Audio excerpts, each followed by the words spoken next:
What if I told you that today, standing on the steps of the Supreme Court, Elon Musk uncovered a secret that could shake the very foundation of American democracy? Documents hidden for months, power plays behind closed doors, and a showdown so explosive it might change how we trust the justice system forever.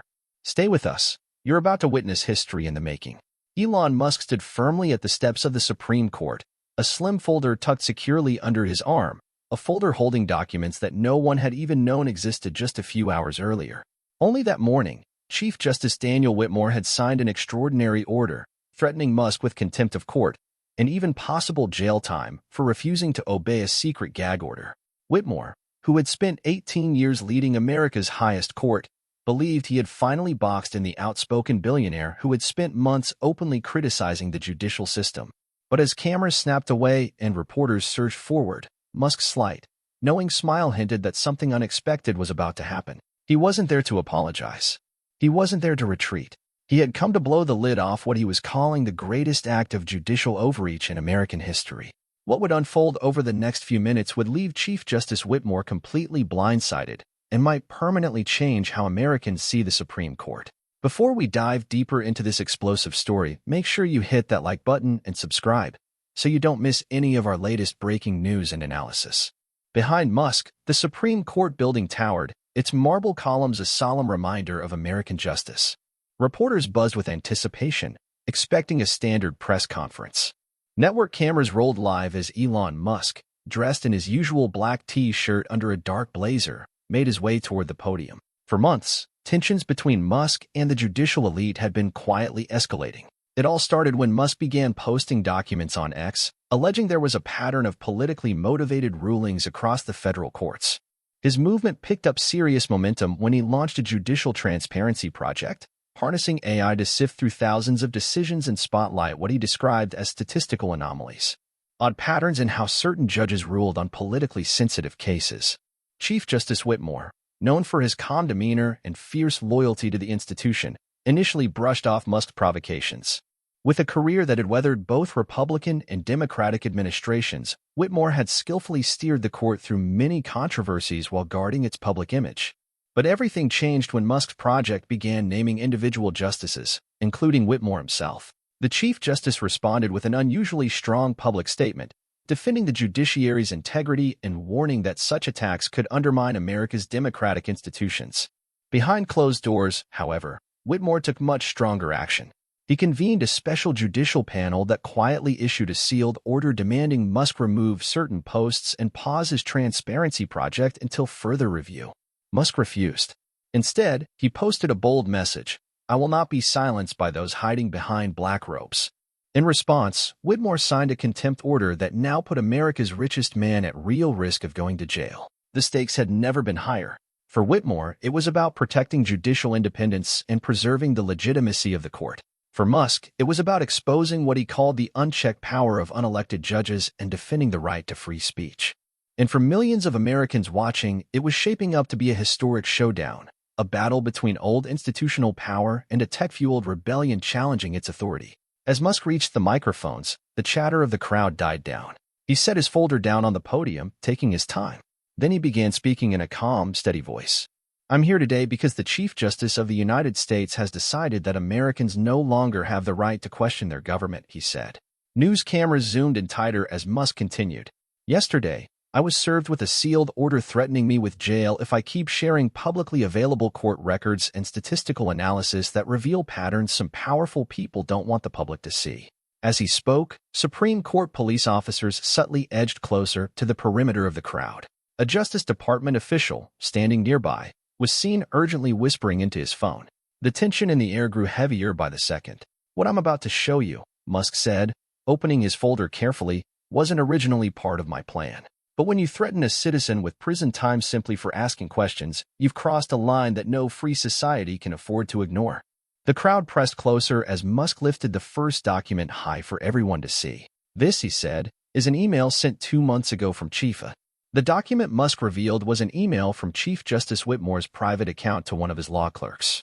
In it, Whitmore directly discussed strategies to, and I quote, "address the Musk problem before his influence further erodes confidence in the judiciary."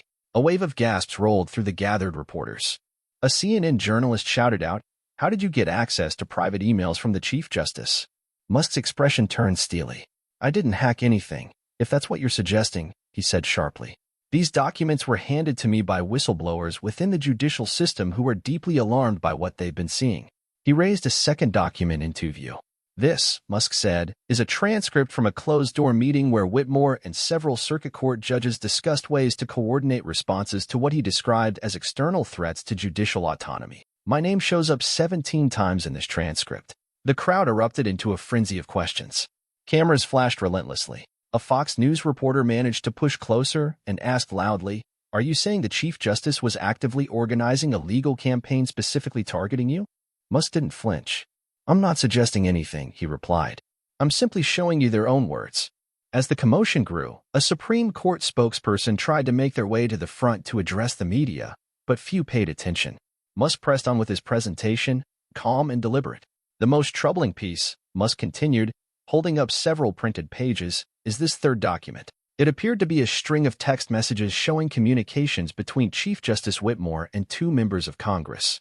The messages discussed the idea of introducing legislative measures to control social media platforms that allow judicial criticism to cross the line. Finally, the Supreme Court spokesperson reached a side microphone and blurted out, "This is completely inappropriate.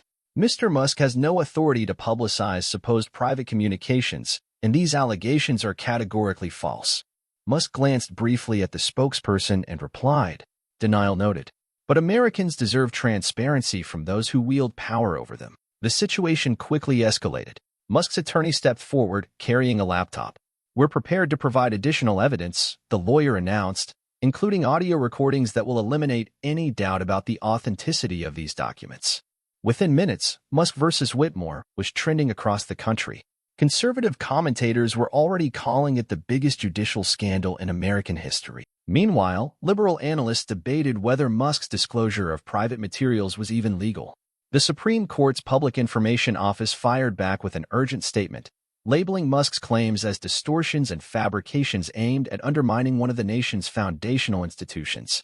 But the tide was clearly shifting.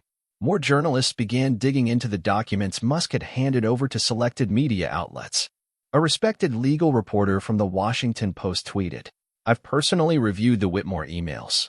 If authenticated, they represent an extraordinary violation of judicial norms." 2 hours into what had turned into a full-blown media battlefield on the steps of the Supreme Court, Musk dropped what he called the smoking gun. He nodded to his legal team, who immediately distributed copies of a new document to key reporters. "What you're receiving," Musk said, his voice cutting clearly across the hushed crowd, "is a draft of an internal court memo written by Chief Justice Whitmore himself just 3 weeks ago. In it, he outlines a multi-pronged plan to contain the tech sector's influence on how the public perceives the judiciary." Musk paused, letting reporters skim the newly distributed document. "I want you to look specifically at paragraph 3, he said. In it, the Chief Justice states that Musk represents an unprecedented challenge requiring unprecedented measures, including potential use of the court's contempt powers. The memo, now projected on the large screens Musk's team had set up, carried Whitmore's signature and official Supreme Court letterhead. Its authenticity was hard to deny. "This," Musk said, his voice growing firmer, "proves exactly what I've been saying all along. The contempt order against me wasn't about safeguarding any particular case or judicial process. It was about crushing criticism of the institution itself, criticism based on publicly available data and records that anyone can check for themselves." The Supreme Court spokesperson, still struggling to regain control of the narrative, was seen frantically speaking on the phone. Meanwhile, reporters noticed a small group of dark-suited senior court officials clustering nervously near the building's entrance. A New York Times reporter raised her hand and asked, "Mr. Musk, how can you be sure these documents are real?" "The Supreme Court operates under strict confidentiality protocols." Musk nodded thoughtfully, clearly expecting the question. "An excellent point," he said. "Which is why we had 3 independent forensic document experts review everything." He motioned toward his legal team, who began distributing another set of documents. These are their signed affidavits confirming the document's authenticity based on paper composition analysis, signature pressure studies, and digital metadata verification from the electronic versions. CNN's legal correspondent stepped forward next.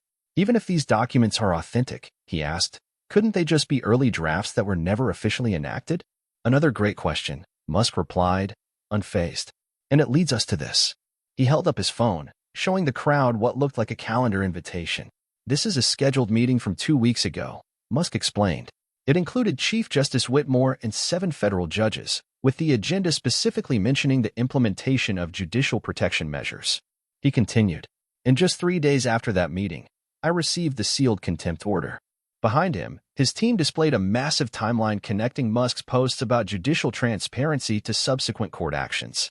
It painted a clear, damning picture. But here's what Chief Justice Whitmore didn't see coming, Musk said, reaching the dramatic climax of his presentation. He motioned to his chief counsel, who stepped forward holding yet another document. "This," Musk announced, lifting the paper high, "is a formal opinion written by former Supreme Court Justice Richard Bannon back in 2019. It was never published, but it circulated internally, and it specifically addresses the constitutional limits on the court's contempt powers." Musk began reading aloud. "When it comes to public criticism, the power to punish for contempt is one of the most extreme authorities entrusted to the judiciary, and it must be strictly limited to actual interference with the administration of justice.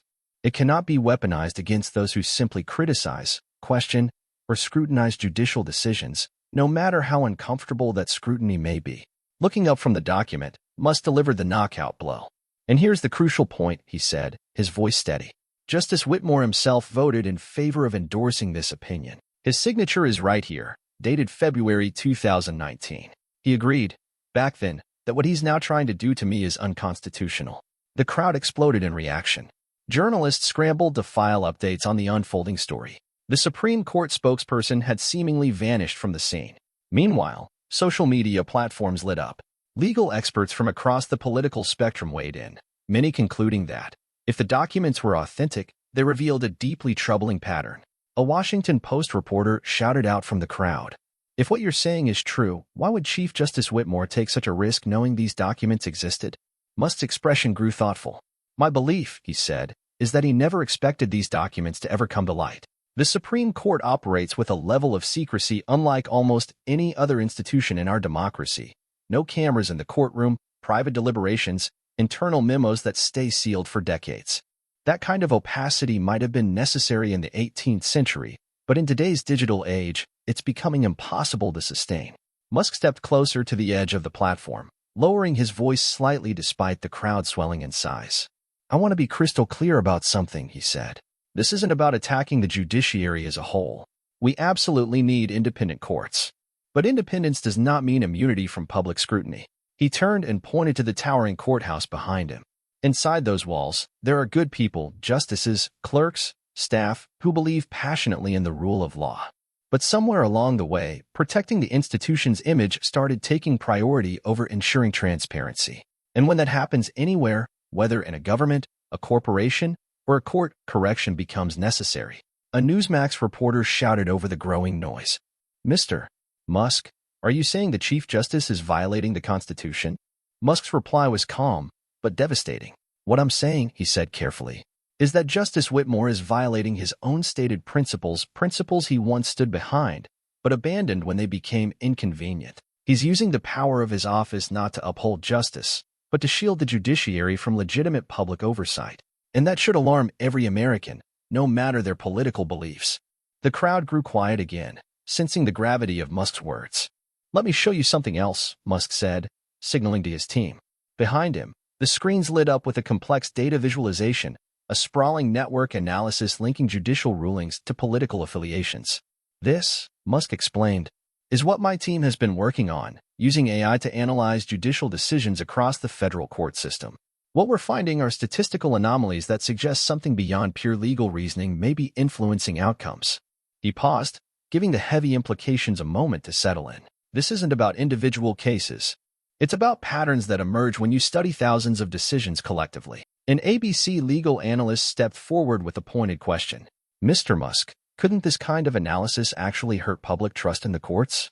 Musk shook his head firmly. "Sunlight doesn't create problems, it reveals them," he said. "If the data shows our courts are operating impartially, then public trust will only grow stronger. And if the data shows issues, then we have an opportunity to fix them. Either way, democracy only stands to benefit from transparency." As if on cue, a clerk suddenly emerged from the Supreme Court building and made their way toward Musk's attorney, handing over a folded note. The attorney read it quickly and passed it to Musk. Musk scanned it, then looked up, a small but unmistakable smile crossing his face. "Ladies and gentlemen," Musk announced, his voice carrying clearly, "I've just been informed that the contempt order against me has been temporarily stayed, pending further review." The crowd erupted again, the flashes of cameras lighting up the gathering dusk. It appeared that Musk had just forced one of the most powerful figures in America to back down. "Let me be absolutely clear about what just happened," Musk said, raising his voice over the commotion. "The highest legal authority in this country blinked, not because I have more power, I don't, but because in a democracy, truth backed by evidence will always outlast even the strongest entrenched authority." He paused, his gaze sweeping across the crowd. "This isn't just a personal win. It's a moment that forces us to rethink the relationship between technology, transparency, and traditional institutional power." As Musk stood there, the setting sun cast long shadows across the steps of the court, a symbol of a potential new chapter in American democracy. The fallout was immediate and massive. Within hours, hashtags like hashtag Supreme Accountability and hashtag Musk Whitmore dominated social media, generating over 2 million posts in the first 24 hours alone. Cable news networks shifted into continuous coverage mode, with legal experts debating the constitutional implications and political analysts breaking down the shifting power dynamics. By evening, a visibly strained Chief Justice Whitmore issued a terse official statement, announcing that the contempt order had been completely vacated and that the Supreme Court would be reviewing. The Supreme Court's official statement announced that it would be reviewing its internal procedures regarding transparency and public engagement. Notably, the statement made no attempt to deny the authenticity of the documents Musk had revealed, a silence that spoke louder than any formal response. Behind closed doors, chaos reportedly unfolded within the administrative offices of the court. Sources described a flurry of emergency meetings among the justices, with rumors of heated arguments over how to handle the unfolding crisis. Justice Teresa Delgado was said to advocate for a more open approach, arguing that the court should get ahead of the story rather than try to chase it. Justice Leonard Griffin, on the other hand, allegedly pushed for a more aggressive defense, questioning the validity of Musk's evidence and calling for a hardline response. At the White House, Press Secretary Julia Morales faced an onslaught of questions about the administration's stance. "The president believes in both judicial independence and the fundamental right of citizens to question their government," she stated carefully. She added that he was monitoring the situation but considered it primarily an issue between the judiciary and private citizens. When pressed harder about whether the president supported Musk's actions, Martinez walked a delicate line. "The president supports transparency across all branches of government, while recognizing that certain deliberative processes require confidentiality. He believes this situation presents an opportunity to rethink where that balance should lie." Congress, however, reacted much more forcefully. Senator Brian Shepard, chair of the Judiciary Committee, announced immediate hearings on potential abuses of contempt powers and the urgent need for greater judicial transparency. In a fiery press conference, he declared, "No American should ever face jail time for questioning those who wield power in our democracy, especially when that power is unelected." Members of both political parties scrambled to stake their positions.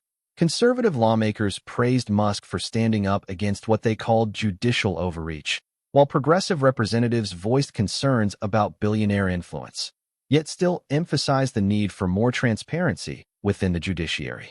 Representative Vivian Zhang captured the rare bipartisan spirit with a viral tweet. "No institution, not even the Supreme Court, is above scrutiny in a democracy." By nightfall, the story had crossed U.S. borders. International legal bodies began weighing in. The European Court of Human Rights issued a statement reaffirming that judicial independence must be balanced with transparency. Meanwhile, the British Supreme Court announced it would accelerate its own planned review of transparency protocols. Legal scholars from across the ideological spectrum offered a range of commentary. Harvard Law professor Abigail Hartman observed, "We are witnessing a direct collision between traditional institutional authority and technology-driven transparency." Regardless of one's views on Musk personally, his ability to challenge the court's authority signals a profound shift in the balance of power. Yale constitutional scholar Miguel Santiago drew historical parallels, noting, "This echoes the Pentagon Papers case, but with a critical difference. Today's technology enables instant global dissemination of information that institutions once could easily keep hidden. He added that the Supreme Court was now grappling with the reality that, in the digital era, maintaining secrecy is becoming nearly impossible. Conservative legal analyst Robert Callahan was even more blunt. Whitmore overplayed his hand and got caught. This might be the greatest challenge to the court's moral authority since Bush versus Gore. The Chief Justice forgot that while the court interprets the Constitution, it doesn't stand above it. By the next morning, public opinion polls began rolling in. Although Americans remained split along familiar partisan lines when it came to Musk personally, there was overwhelming unity regarding judicial transparency. A flash Gallup poll revealed that 78% of Americans believe the Supreme Court should become more transparent about its internal workings.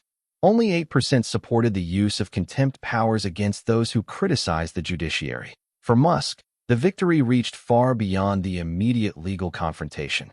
His Judicial Transparency Project, the initiative that had sparked the entire conflict, saw its user base triple overnight. The project's website repeatedly crashed under the flood of millions trying to access the AI tools analyzing judicial decisions. Meanwhile, tech stocks rallied, with analysts referring to it as the Musk effect. Markets seemed relieved that the potential incarceration of America's most prominent entrepreneur had been averted. Musk himself stayed strategically visible but legally cautious. In a lengthy post on X, he wrote, "Today wasn't about me versus Whitmore. It was about whether powerful institutions can silence questions they find inconvenient. America's founders created checks and balances, but the ultimate check on power has always been an informed public." The post was accompanied by a major announcement. His Judicial Transparency Project would be expanding to include a legal defense fund to support journalists and researchers facing legal threats for reporting on court activities. "The Fourth Estate must be protected," Musk wrote, "especially when it dares to examine the institutions that wield the greatest power." The announcement triggered an immediate wave of donations. The fund hit $50 million within just a few hours. Meanwhile, law schools across the country reported a sudden surge of interest in courses covering judicial ethics and transparency, with several institutions quickly announcing. New research initiatives sprang up nationwide, focusing heavily on court accountability. As expected, the media landscape fractured along familiar lines. Fox News provided nonstop coverage under the headline, "Musk exposes judicial overreach," while MSNBC hosted panels warning about the dangers of letting billionaires influence democratic institutions. Meanwhile, legal publications took a more balanced approach. The American Bar Association Journal even rushed out a special emergency issue devoted to the intersection of transparency, technology, and the courts. Politicians from across the spectrum rushed to align themselves with parts of the story that fit their narratives. Former President Trump praised Musk as a warrior for free speech, while criticizing Chief Justice Whitmore as part of what he called the deep state. Progressive Senator Elizabeth Warren acknowledged the urgent need for greater judicial transparency, but cautioned against allowing billionaires to dictate the rules of American democracy.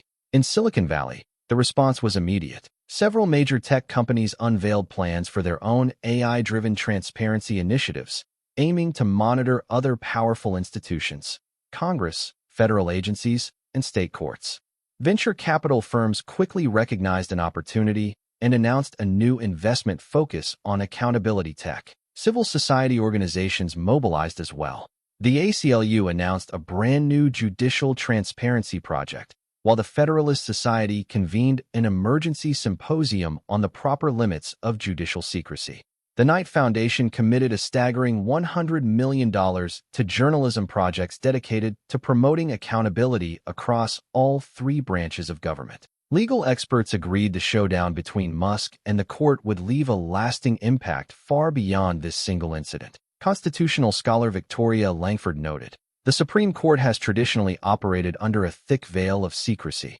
Musk has forced an unavoidable conversation about whether that secrecy is still acceptable in the digital era. This could be remembered as a true turning point in how the court relates to the American public." Within a week, Chief Justice Whitmore announced the creation of a new commission tasked with reviewing the court's public communication strategies and transparency policies. The commission's makeup was historic, For the first time, it would include judges, legal scholars, journalists, and technologists, bringing outside voices into the process at an unprecedented level. Two other justices issued a rare joint statement supporting reasonable measures to enhance public understanding of the court's work while still safeguarding its independence. At Georgetown Law School, Justice Sarah Whitfield delivered a previously scheduled speech where she subtly acknowledged the moment, saying, "Institutions must evolve if they wish to maintain public trust in changing times." The ripple effects didn't stop at the federal level. State Supreme Courts across the country began announcing their own transparency initiatives. The California Supreme Court committed to live streaming all oral arguments, while the Texas Supreme Court unveiled a new public database cataloging judicial recusals and potential conflicts of interest. Legal observers noted the shifts spreading through the entire judicial system, in newsrooms, university classrooms, on social media platforms, and even around family dinner tables. Americans were now openly debating critical questions the confrontation had raised. How much transparency should we demand from our courts? Does increased public scrutiny strengthen or undermine judicial independence? Can technology provide meaningful oversight of complex institutions without eroding their ability to function? At its core, this battle revealed deeper tensions running through American society. Tensions about the nature of institutional power in an era of democratized information. Musk, representing the disruptive force of technology and information freedom, had gone up against one of America's oldest institutions and appeared to have won the opening round. Yet seasoned observers recognized this was just the beginning. This wasn't a final victory. It was the start of a larger, ongoing renegotiation of power between traditional authority and technology-empowered citizens. As Pulitzer Prize-winning journalist Carmen Velez wrote, "What we are witnessing is nothing short of a recalibration of power for the digital age. When institutions built in the 18th century meet 21st century technology, the friction creates heat, but it can also produce light."